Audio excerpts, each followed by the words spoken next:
Sahabat Headset, di bulan Juni 2025, Headset Entertainment ikut menayangkan dan mensukseskan persidangan Sinode Raya 22 di Makassar, yang salah satu agendanya yaitu memilih dan menetapkan fungsionaris Majelis Sinode. Sehubungan hal tersebut, Headset Entertainment, media berbasis YouTube, ingin menyuarakan kabar baik dengan menayangkan serba-serbi menjelang BSR dan wawancara para presbiter GPIB baik KMJ, pendeta jemaat, atau presbiter sebagai penatua atau diaken. Rencana kami awali dengan KMJ GPIB Jemaat Paulus Jakarta, KMJ GPIB Jemaat Immanuel Jakarta, KMJ GPIB Jemaat Gibeon Jakarta, dan 2 vikaris GPIB yang berlatar belakang militer. Wawancara dipandu oleh wartawan senior Bapak Frans Espong dari Arkus GPIB. Saksikan tayangannya sampai habis ya.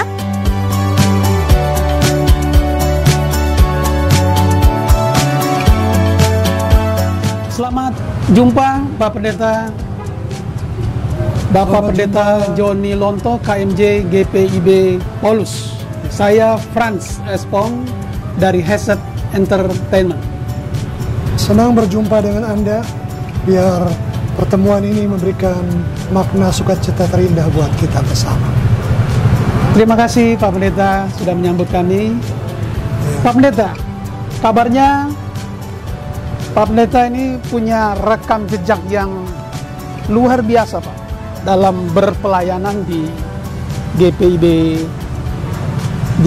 kita ini yang tersebar di 26 provinsi. Boleh Pak Pendeta bercerita tentang semacam karya layan Pak Pendeta selama ini? Kalau dibilang luar biasa, rasanya biasa-biasa saja. Karena saya orang yang banyak kelemahan dan saya pun banyak keberdosaan saya. Kalau itu dikatakan luar biasa, hanya Tuhan Yesuslah yang luar biasa, yang membuat semua ini menjadi indah di hadapan Tuhan. Saya di tahun 2025 ini memasuki usia pelayanan di GPIB 25 tahun. Diawali masa vikaris di GPIB Kasih Setia Ciledug dan diteguhkan di sana. Kemudian saya ke Bali, ditempatkan sebagai pendeta di Pospelkes di wilayah pelayanan GPIB Ebenezer Gianyar Bali. Dalam proses berjalan, saya kemudian bersama jemaat mendewasakan jemaat itu menjadi GPIB Ebenezer Gianyar Bali. Kemudian saya beralih tugas ke GPIB Bahtera Hayat Surabaya dan beralih tugas lagi ke GPIB Efata Semarang. Beralih tugas lagi selayaknya pendeta GPIB ke GPIB Maranatha Bandung. Kemudian beralih tugas kembali ke GPIB Getsemani Cilincing Jakarta Utara dan terus ke GPIB Eklesia Kalibata. Dan sebelum di Paulus, saya berada atau melayani hampir 6 tahun di GPIB Immanuel Medan, Sumatera Utara. Nah, saya tertarik Pak mendengar kata Medan Sumatera Utara. Saya dengar Bapak membuat sesuatu yang bagus di sana buat kebaikan sesama, soal marketplace itu Pak.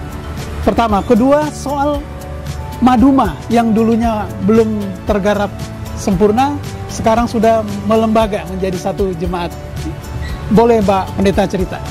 Sebenarnya bicara tentang tentang marketplace itu terjadi karena sebuah keprihatinan.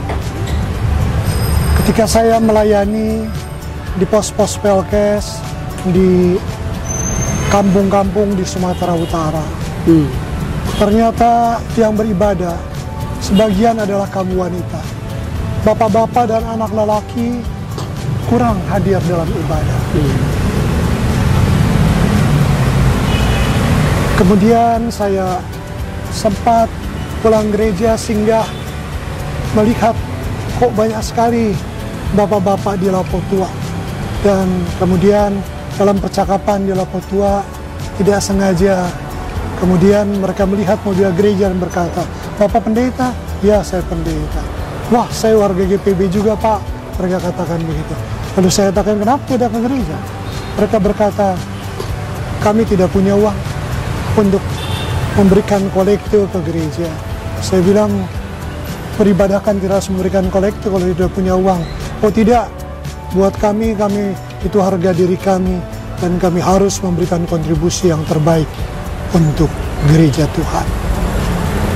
Ya, tapi sayangnya gereja tidak berbuat apa-apa terhadap kemiskinan, terhadap hegemoni dari tengkulak-tengkulak yang membuat kami kerja keras dari pagi sampai malam, tapi kami tetap miskin. Di tengah pergumulan seperti itu, badai COVID-19 datang, menghancurkan seluruh sendi-sendi perekonomian warga jemaat. Tercatat di Sumatera Utara pada saat itu, di Mupel Sumatera Utara Aceh, ada 660 kepala keluarga yang hancur secara ekonomi. Di dalam penderitaan, di dalam pergumulan seperti itulah, kuasa Allah datang melawat kami semua. Sehingga kami kemudian berpikir, bagaimana kita harus mengembangkan diakonia, tidak hanya karitatif, tapi reformatif dan transformatif. Reformatif dengan pelatihan dan pemberian modal, dan transformatif dengan pemberdayaan dan pembebasan mereka dari kemiskinan. PEG di tingkat Mupel diadakan, dan kemudian kami mengumpulkan hasil-hasil alam dari pos-pos Pelkes, khususnya dari Jemaat Mitra Parsinggaran Nauli di Lumbang Hasudutan, dan kemudian juga dari pos-pos Pelkes lainnya. UMKM warga jemaat dari seluruh Sumatera Utara dan Aceh dikumpulkan. Setiap minggunya datang di Medan untuk dijual di Medan, dan hal yang luar biasa. Ekonomi mereka meningkat. Tengkulak yang tadinya menghancurkan ekonomi mereka, kita bisa meminimalisirnya.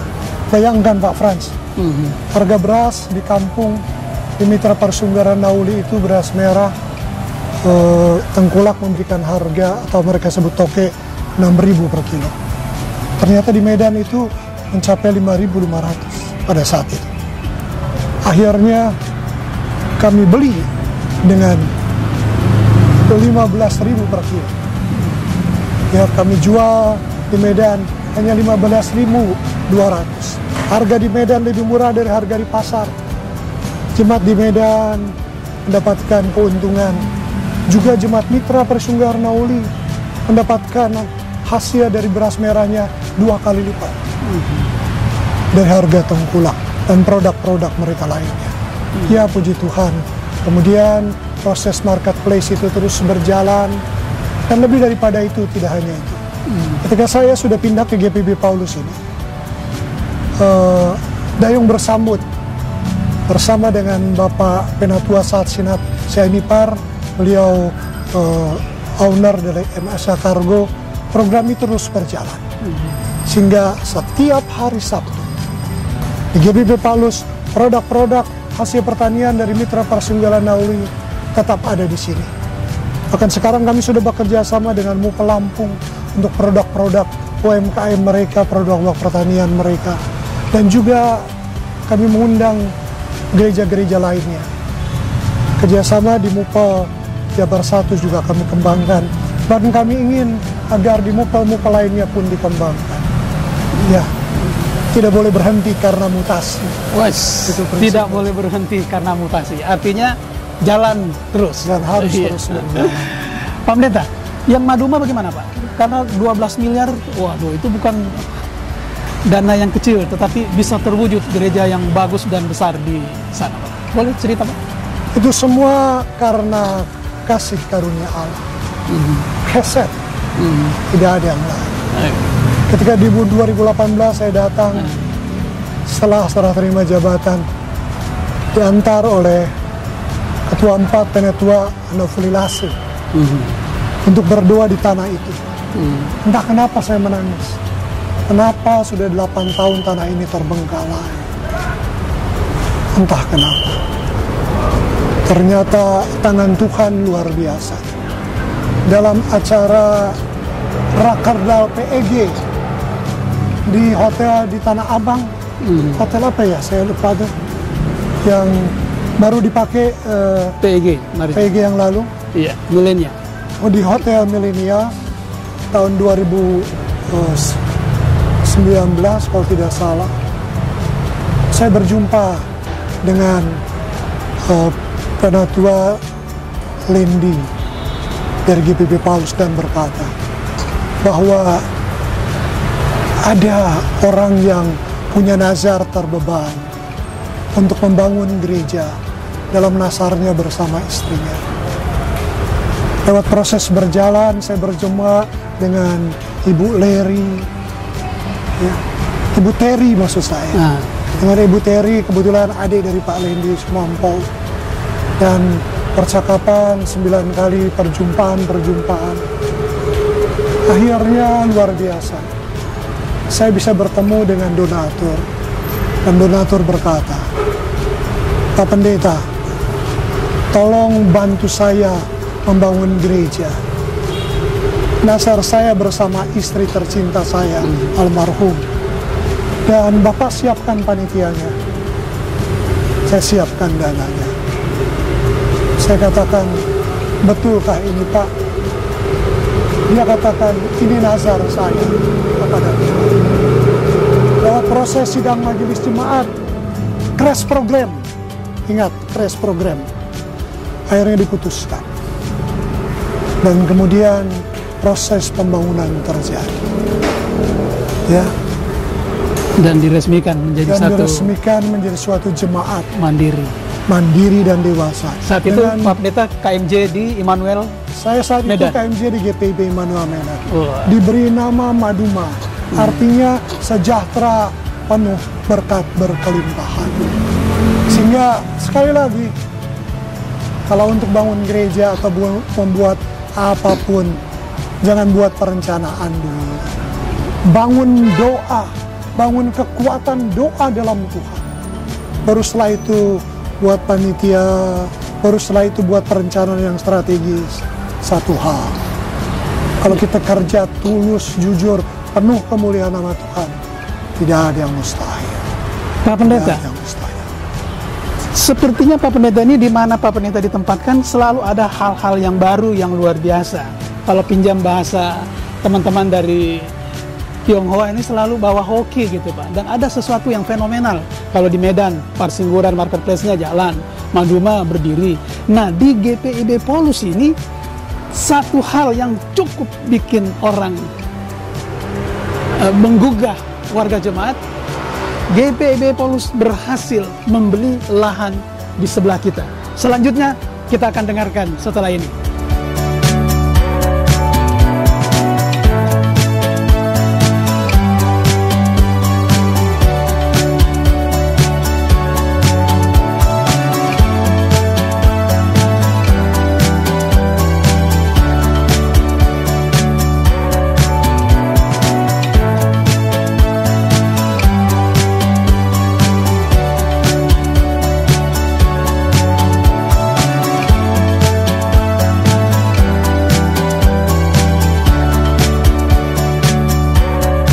Sobat Heset, kita sekarang berada di Taman Sunda Kelapa, tepatnya di samping Gereja Paulus, GPIB Paulus. Sebuah lahan yang dalam tanda petik diberikan oleh pengusaha yang nilainya hampir mencapai 70 miliar. Sesuatu yang fantastis, tetapi itu Tuhan kerjakan dan Tuhan kabulkan bagi jemaat GPIB Paulus. Kita temui Bapak Pendeta Joni Lonto, KMJ GPIB Paulus. Shalom. Shalom Pak Pendeta. Pak Pendeta boleh bercerita Pak Pendeta bagaimana historinya sehingga kabarnya lahan yang menjadi pergumulan bertahun-tahun baru bisa tereksekusi ketika Pak Pendeta menjadi ketua majelis jemaat di sini. Ketika saya ditempatkan di sinode di GPT Paulus, tepatnya 10 November 2023. Majelis Sinode, khususnya Ketua Umum, berbisik pada saya. Lahan di sebelah itu sudah lama menjadi kerinduan, 20 tahun lebih untuk didapatkannya. Kalau bisa, yuk upayakan. Saya hanya berkata, semua hanya bisa terjadi atas kasih karunia Allah. Hanya itu bisa terjadi. Proses berlangsung. Ketika Majelis Jemaat GPP Paulus Jakarta membuat program kerja 2024-2025, program pengadaan lahan ini pun tidak ada. Baru pada rapat evaluasi triwulan pertama, PHM berkata pada saya, Pak Pendeta, tolonglah kita upayakan panitia pengadaan lahan Jalan Taman Sunda Kelapa 11 ini. Proses berjalan. Sekitar bulan Juli kalau tidak salah, panitia terbentuk. Juli 2024 terbentuk panitia. Dan diperkenalkan di hadapan warga jemaat. Semangat panitia luar biasa, ya. Apalagi di situ ada Ibu Miranda Gotom, Pak Harimon Talu, ada Ibu Doke. Semua bersemangat, seluruh panitia. Dan mereka berkerinduan, kita harus mendapatkan lahan. Proses negosiasi pun dengan pemilik dilakukan oleh panitia. Saat itu dikasih harga 75 miliar. Semua ingin mendapatkannya. Tetapi DP harus diserahkan sekitar 3-5 miliar. Hanya dalam waktu 3 bulan, jangka waktunya pendek sekali. Kalau tidak, maka DP itu akan hilang. Panitia terus berdoa, seluruh warga jemaat berdoa, presbiter berdoa, semua berdoa. Bahkan menjadi pokok doa syafaat. Dan saya masih ingat pada tanggal 22 September, panitia berkata, kita ingin mendapatkannya, Pak. Tapi terasa sangat sulit. Mungkin ini hanya sebuah mimpi yang sulit untuk terwujud. Waktu sudah singkat, dana belum terkumpul. Dari mana uang 75 miliar? Saya hanya berkata, kalau itu keinginan GPP Paulus, kita nggak akan dapat. Karena keinginan itu, kalau tidak dapat, buahnya dosa. Dan dosa akhirnya terus akan berpusat pada maut. Seperti kata kitab Yakobus. Tapi kalau itu kebutuhan kita berdoa dan berdoa saja. Pasti Tuhan akan memberikan jalan keluar yang terbaik. Dan pasti kita dapat. Entah kenapa saya berani berkata begitu, saya juga tidak tahu. Malam harinya saya pun tertidur. Mungkin pikiran alam bawah sadar masuk ke dalam mimpi saya. Saya pun bermimpi. Ada seorang berhenti di depan lahan ini dengan mobil Alphard hitamnya. Kemudian dia masuk ke dalam komplek gereja dan minta bertemu dengan saya. Saya menyambutnya di depan pintu gereja seperti dengan Pak Frans tadilah. Kemudian saya masuk ke dalam gedung gereja, di depan altar kami berdoa. Dan doa, saya doakan usaha dan bisnis dia, agar terus diberkati Tuhan. Selesai berdoa dalam mimpi itu dia berkata, Pak Pendeta, tanah sebelah saya kasih buat gereja. Seketika saya terbangun dari tidur saya, kalau tidak salah itu 3:30 gitu ya. 3:30 kalau tidak salah. Dan saya berkata, Tuhan, ini mimpi apa mimpi? Lalu saya hanya katakan, Tuhan, kalau mimpi ini adalah sebuah kenyataan, tolong jawab yang terbaik Tuhan. Esok harinya akan dilaksanakan ibadah, pertemuan, ada doa, pertemuan rapat PHMJ dengan panitia pengadaan lahan Taman Sunda Kelapa 11. Sebelum saya rapat, Ibu Yolanda Gutam berjumpa dengan saya dan berkata, Pak Pendeta, tanah sudah di DP hari ini oleh donatur. Saya hanya tersenyum. Beliau berkata, kok Bapak biasa-biasa aja? Nah, tadi malam saya mimpi hal yang sama. Gitu. Ternyata mimpi saya bukan cuma mimpi, doa umat Jemaat Paulus terjawab. Proses rapat terjadi, dan kemudian saya katakan dalam rapat, tanah Taman Sunda Kelapa 11 hari ini sudah di DP 10 miliar. Minggu depan akan ditutup semuanya oleh donatur. Semua terhentak dan berkata, benar ini pendeta? Kemudian saya memperlihatkan ini bukti transfer dari donatur ke pemilik lahan 10 miliar. Luar biasa. Proses berjalan. Entah kenapa tanggal 24 sudah diberikan tapi tidak ada kabar. Sampai tanggal 11 Desember baru disampaikan akan diadakan serah terima hibah dari donatur kepada GPB Paulus. Ternyata saya amati, donatur memberikan rumah ini kepada Tuhan lewat gerejanya.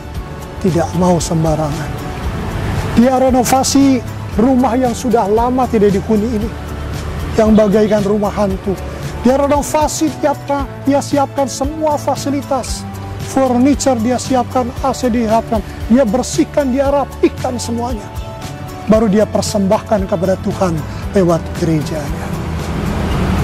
Dan pada tanggal 11 Desember itulah terjadi penyerahan hibah dari donatur atas nama yayasan yang dia kelola bersama adik dan kakak, diserahkan ke GPB Paulus. Dan sebelum nanti ini dibangun, beliau berpesan,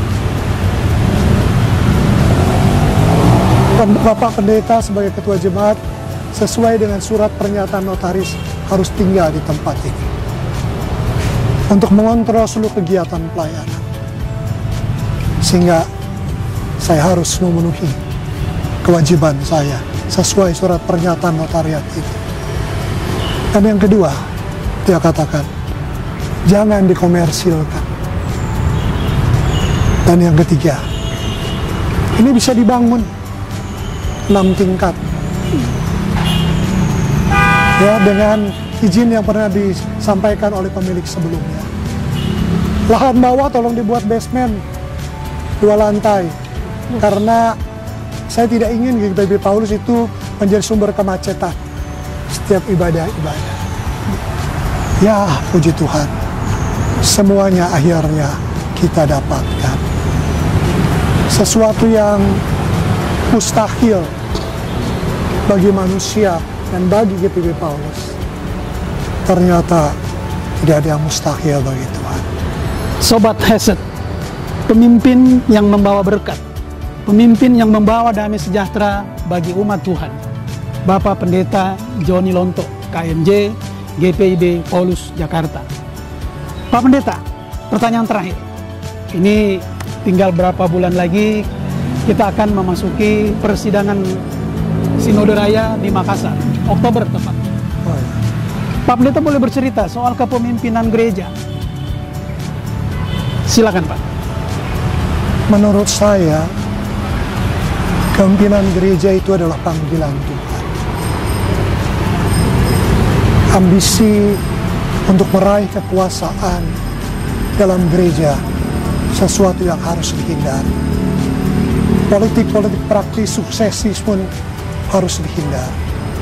Percayalah, di dalam gereja GPIB, suksesi kepemimpinan itu Tuhan sudah siapkan. Siapa yang akan menjadi pemimpin GPIB?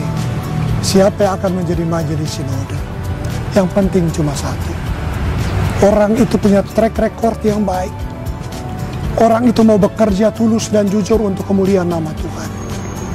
Dan satu hal, dia hidup dalam kerendahan hati. Hanya Tuhanlah yang harus dia puji dan dia harus dia muliakan. Hanya itu buat saya. Jika saja Bapak terpilih sebagai Ketua Umum Majelis Sinode, apa yang paling urgent yang akan Bapak lakukan nantinya? Gampang bertanya, Ini Pak. Pak Silakan jawabnya menembak ke titik sasaran. Ini isu gosip dari mana saya tidak tahu. Tetapi kalau itu memang bagian yang sudah Tuhan percayakan kepada saya tidak berani menolak. Amin. Tapi saya tidak berani juga untuk berambisi menghalalkan semua cara, bahkan dengan black campaigns. Buat apa? Ini pelayanan Tuhan, tidak ada gunanya. Membangun persekutuan keluarga Allah, memuliakan nama Tuhan, memberikan pertumbuhan dan pembangunan bagi kehidupan bergereja di tengah berbagai macam tantangan pergumulannya, dan dalam tanda kutip bersama dengan gereja-gereja lainnya. Apalagi di dunia era digital ini, itu suatu tantangan yang harus dijawab. Ya, sifat konservatisme menjaga kekayaan tradisi baik, tapi kita harus progresif menjawab tantangan-tantangan dalam konteks kekinian. Kita harus siap untuk proses itu. Konkretnya seperti apa, Pak? Menjawab tantangan kekinian itu. Ya, sudah semakin panas, bisa kita di dalam saja. Oke, boleh. Kita ke dalam saja. Sobat Heset, kita pindah ke tempat yang lebih seger.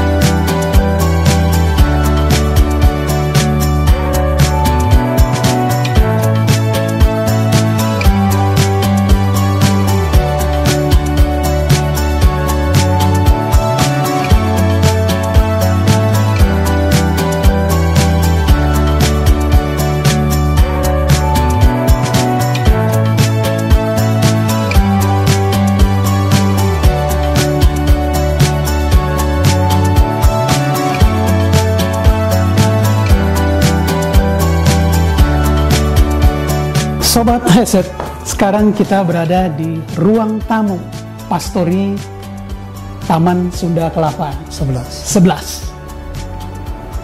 Di dalam ada piano tua, tetapi saya pikir masih bisa dibunyikan.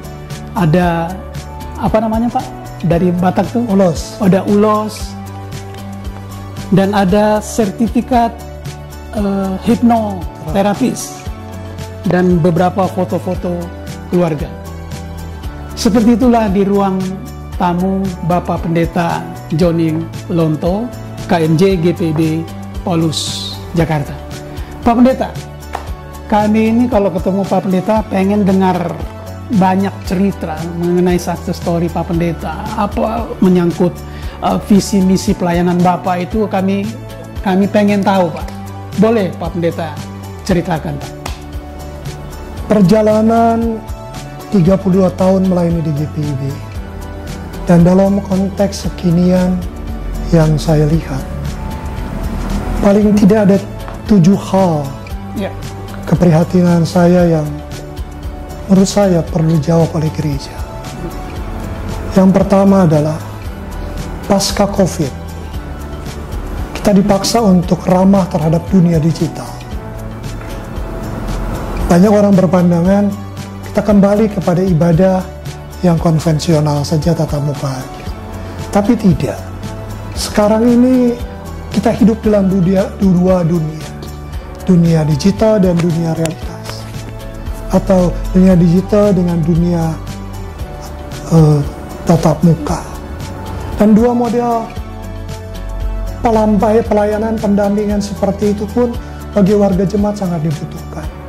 Ya. Dan menurut saya GPIB harus siap dengan digital ministry.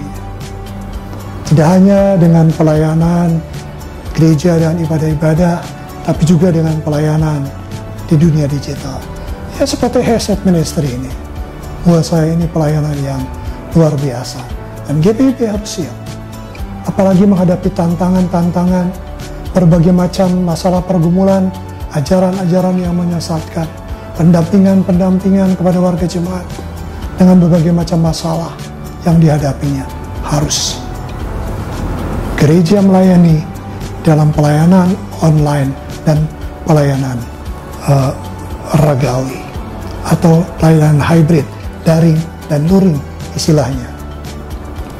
Dan yang kedua buat saya adalah membangun persekutuan keluarga Allah adalah hal yang jauh lebih penting daripada sekedar jemaat beribadah dan ingin melayani Tuhan. Tapi kalau konflik masalah terus terjadi di dalamnya hanya karena keinginan melayani Tuhan, hanya karena peribadahan yang tidak sesuai harapan, menurut saya ada satu. Teologi keluarga Allah, Family Day, harus kita kembangkan. Sehingga warga jemaat harus melihat bahwa mereka yang hidup dan melayani beribadah bersama adalah bagian dari persekutuan keluarga Allah. Sehingga yang terjadi apa? Apapun masalah konflik dalam kehidupan bergereja, semua bisa diselesaikan. Kenapa? Karena kita adalah keluarga Allah, Family Day. Dan hal yang ketiga menurut pandangan saya, dalam diri warga jemaat dan juga para pendeta yang melayani, agar kita dapat melayani dengan baik, ya. Dan ketika ada masalah, tantangan, pergumulan terjadi, perlu ada badan etik dan pastor-pastor. Badan etik itu berfungsi untuk memberikan pendekatan bagaimana etika pelayan sebagai seorang pendeta dan pelayan gereja. Pembentukan karakter harus dibentuk di dalamnya. Digiring juga oleh atau dengan tata gereja yang memberikan arahan dan juga memberikan tuntunan. Dan kalau ada kesalahan, maka tata gereja yang akan mengatur proses penggembalaannya. Tapi ketika seorang warga jemaat, apalagi pelayan, jatuh, bagaimana dia biasa bangkit? Perlu ada pastor-pastor yang memberikan pendampingan kembali, agar dia bisa kembali hidup menjadi lebih baik. Semua orang bisa salah, tapi tidak mungkin salah selama-lamanya.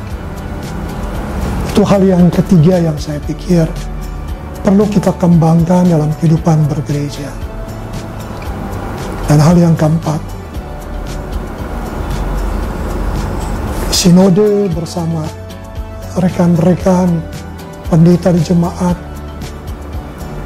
Mari kita ciptakan bahwa kita semua adalah kawan sekerja Allah, bukan atasan dan bawahan. Ya, semua melayani sebagai kawan sekerja Allah. Sehingga kehadiran pemimpin gereja itu harus bisa mengayomi, memberikan topangan kepada mereka yang melayani di jemaat. Pendekatan kekuasaan itu tidak akan memberi makna apa-apa. Tapi pendekatan sebagai kawan sekerja Allah, itu hal yang jauh lebih penting dan jauh lebih utama. Yang keempat, tadi sudah Bapak ceritakan, atau saya sudah ceritakan tentang diakonia reformatif dan transformatif sebagai upaya pemberdayaan ekonomi warga jemaat. Karena sekarang ini, krisis dunia melanda. Dan ketika krisis dunia melanda, ketahanan ekonomi itu hanya kuat di UMKM. Bagaimana gereja berperan serta? Jangan bicara damai sejahtera di mimbar, tapi damai sejahtera menjawab masalah pergumulan tantangan kehidupan jemaat. Dan saat ini secara global kita diperhadapkan pada krisis ekonomi. Dan gereja harus bisa berbuat, gereja harus bisa bertindak dalam proses itu. Dan saya lihat juga hal yang ke-6 ya, kalau tidak salah. 5. Yang kelima ya. Mutasi pendeta. Seringkali mutasi pendeta ini menjadi momok buat pendeta. Kadangkala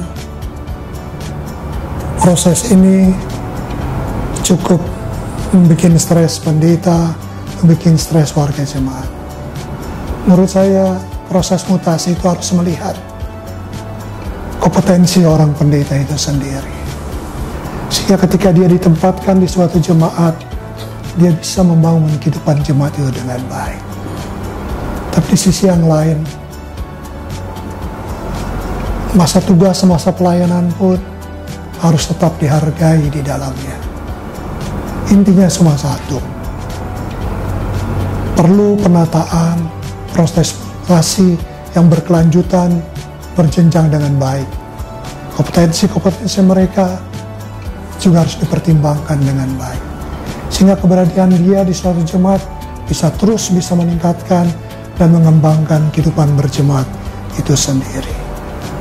Itu yang saya lihat.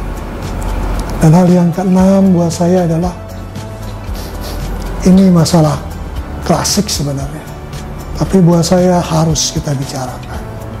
Apa? Masalah kesejahteraan pelayan.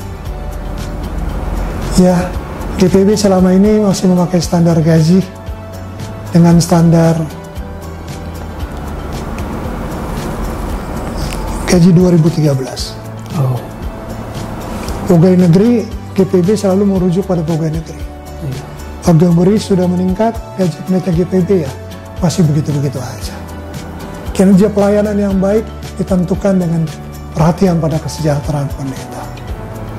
Dan menurut saya ini harus diberikan kesejahteraan yang terbaik bagi pelayan-pelayan Tuhan. Lebih prihatin lagi para emeritus pendeta GPIB, karyawan GPIB. Saya dengar mereka emeritus dengan penghasilan yang hanya 2 juta, 3 juta sebulan. UMK Jakarta itu di atas itu. Pendeta yang sudah melayani di atas 35 tahun hanya hidup dengan ekonomi seperti itu. Apakah ini damai sejahtera yang Tuhan idamkan? Buat saya tidak. Informasi yang saya dapat, GPIB harus menyetor ke dana pensiun 20 miliar. Agar kesejahteraan pendeta bisa ditingkatkan, khusus emeritus bisa naik pensiunnya mencapai 5 sampai 6 atau 7 juta. Menurut saya pekerjaan itu bisa dikerjakan kok. Asalkan kita bekerja dengan tulus dan jujur untuk kemuliaan nama Tuhan. Perjalanan kehidupan saya seperti saya ceritakan, dana itu bisa dicari, uang itu bisa dicari, tapi yang jauh lebih penting adalah ketulusan dan kejujuran dan memanusiakan manusia dan mensejahterakan kehidupan seorang pelayan, pekerja gereja adalah hal yang harus dilakukan oleh gereja. Itu menurut pandangan saya. Ya, itulah saya pikir 6 dan 7 pandangan saya untuk GPIB ke depan. Agar siapapun yang menjadi pemimpin bisa mewujudkan segala sesuatu terbaik untuk hormat dan kemuliaan nama Tuhan. Dan yang terakhir, ingat, bangun relasi antar umat beragama, bangun relasi dengan negara dan bangsa.